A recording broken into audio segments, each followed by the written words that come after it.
प्यारे दोस्तों, जामपुर गांव के बाहर एक घना पहाड़ी जंगल फैला हुआ था।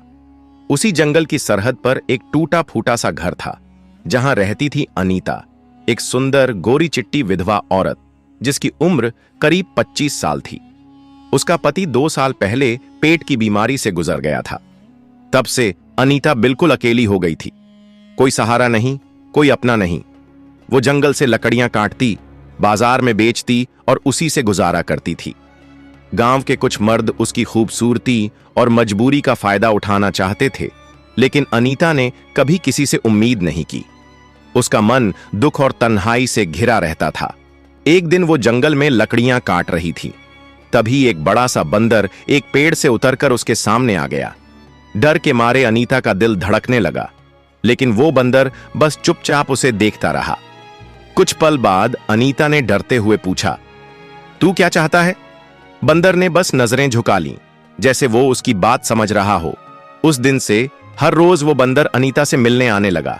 उसके काम में मदद करता, फल लाता और अनीता की तन्हा जिंदगी में एक नया सवेरा ले आया।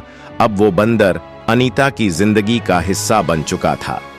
रोज सुबह जब अनीता अपने घर से जंगल की ओर निकलती, तो वो पहले ही पेड़ों की ओट से निकलकर उसका इंतजार करता दिखाई देता।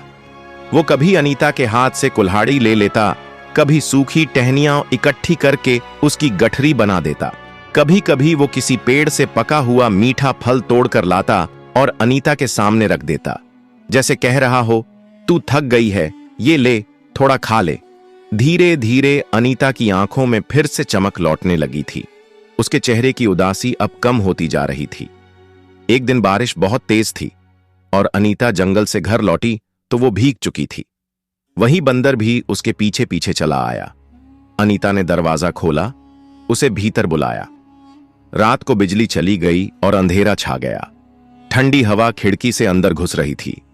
कांपती हुई अनीता ने अपनी रजाई में जगह बनाई और धीरे से कहा, आजा, बाहर ठंड है। बंदर बिना कुछ कहे उसके पास आ गया और उसका सिर अनीता की गोद में रख दिया। उस रात अनीता ने पहली बार किसी के साथ सोने का सुकून महसूस किया, बिना किसी डर, शक या लालच के। पर अगले कुछ ही हफ्तों में अनीता के शरीर में अजीब से बदलाव आने लगे। उसे हर वक्त भूख लगती, बदन भारी रहने लगा और मन बेचैन हो गया। फिर एक दिन जब उसकी माहवारी नहीं आई तो वह स्तब्ध रह गई। नहीं, ये तो नामुमकिन है। अनीता की आंखें फटी की फटी रह गईं। उसके मन में तूफान मच गया। क्या वो सच में गर्भवती है? गांव में एक दिन अनीता की हालत देखकर लोगों के कान खड़े हो गए। उसका पेट उभरने लगा था और बात जंगल से निकलकर गांव तक फैल गई। बिना मर्द के विधवा गर्भवती कैसे हो सकती है? और फिर एक दोपहर पंचायत बुलाई गई। गांव के चौपाल में सब इकट्ठा हुए, बूढ़े, जवान, औरतें, बच्चे। अनीता को बीच में खड़ा किया गया। मुखिया ने गरजती आवाज में पूछा, सच सच बता, किसके साथ नाजायज रिश्ता रखा तूने? अनीता सिर झुकाए खड़ी रही। उसकी आंखों से आंसू गिरते रहे, मगर उसने कोई जवाब नहीं दिया। जब सवाल दोहराया गया तो वो कांपती आवाज में बोली, मैंने किसी मर्द को नहीं छुआ, मैंने सिर्फ एक बंदर को अपनी गोद में सुलाया था। सभा में ठहाकों की गूंज उठी। लोग हंसने लगे। बंदर? हाय रे लाज, ये औरत तो पगला गई है। अनीता को बदचलन, पापिन और न जाने क्या क्या कहा गया। उसके सिर पर मटकी फोड़ी गई। गांव की औरतों ने उसकी चुन्नी खींच ली, मगर वो बस रोती रही, चुपचाप, बिना कोई सफाई दिए। तभी भीड़ में से एक बूढ़ा फकीर उठ खड़ा हुआ। सफेद दाढ़ी, झुकी कमर, कांपते होंठ, मगर आंखें तेज। उसने सबको चुप कराते हुए कहा, तुम्हें हंसी आ रही है, पर सच्चाई यह है कि वो बंदर कोई साधारण जानवर नहीं, वो एक शापित जिन है। उसे एक इंसानी औरत की मोहब्बत और अपनापन चाहिए था, ताकि वो अपने शाप से मुक्त हो सके। लोग सन्न रह गए। फकीर आगे बोला, अनीता ने जब उसे बिना डर, बिना लालच, सिर्फ अपनापन दिया, तब जिन का शाप टूट गया। और अब जो गर्भ में है वो कोई आम बच्चा नहीं, वो रूह और इंसान की मोहब्बत का अंश है। उसका जन्म एक नई हकीकत को जन्म देगा। पंचायत मौन हो गई। अनीता अब भी कांप रही थी, मगर उसकी आंखों में अब आंसू नहीं। एक अजीब सा आत्मविश्वास था। एक रात अचानक आसमान पर काले बादल उमड़ आए। बिजली कड़कने लगी। हवाएं डरावनी आवाज में चीखने लगीं। अनीता अपनी झोपड़ी में अकेली थी। उसका पेट अब पूरी तरह उभर आया था। तभी दरवाजे पर 3 बार अजीब सी दस्तक हुई। थक थक थक।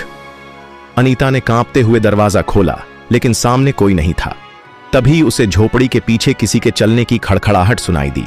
डर से उसका चेहरा सफेद पड़ गया। वह भीतर भागी ही थी कि एक साया दीवार तोड़कर झोपड़ी में घुस आया।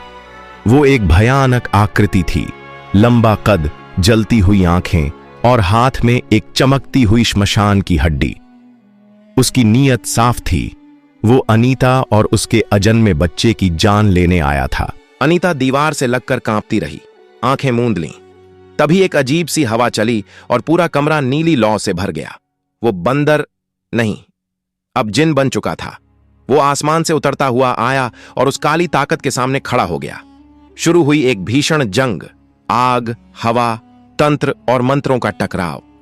झोपड़ी कांप उठी, जमीन दरकने लगी। आखिरकार जिन ने उसे हराया और वो साया धुएं में बदलकर गायब हो गया। अनीता बेहोश होते होते बस एक झलक देख पाई। उसका रूहानी प्रेमी उसे बचाने आया था। अब उसे यकीन हो चला था, कोई है जो उसकी और उसके बच्चे की रक्षा कर रहा है, सदा, हर जन्म में। वो रात किसी आम रात जैसी नहीं थी।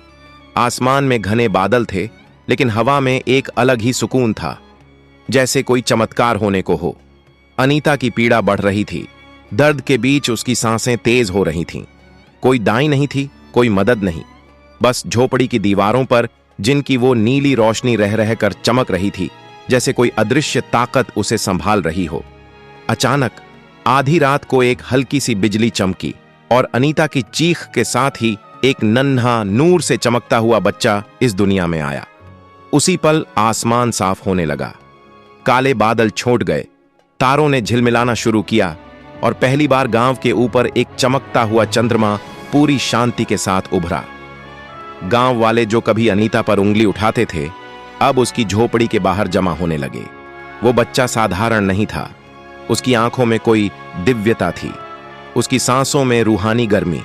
गांव की बूढ़ी औरतें तो रो पड़ीं। ये कोई आम बच्चा नहीं, ये तो किसी तपस्या का फल है। पंचायत के लोग भी झुककर अनीता से माफी मांगने आए। लोग उसे अब जंगल की देवी कहने लगे। और तभी एक हल्की नीली हवा चलती है।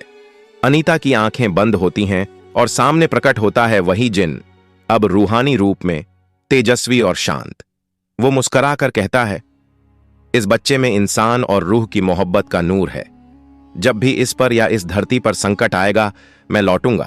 तुम अब अकेली नहीं हो अनीता। फिर वो धुएं में बदलकर ओझल हो जाता है। अनीता ने अपने बेटे को सीने से लगाया। उसकी आंखों में कोई डर नहीं था, बस मातृत्व, विश्वास और नई शुरुआत की रोशनी।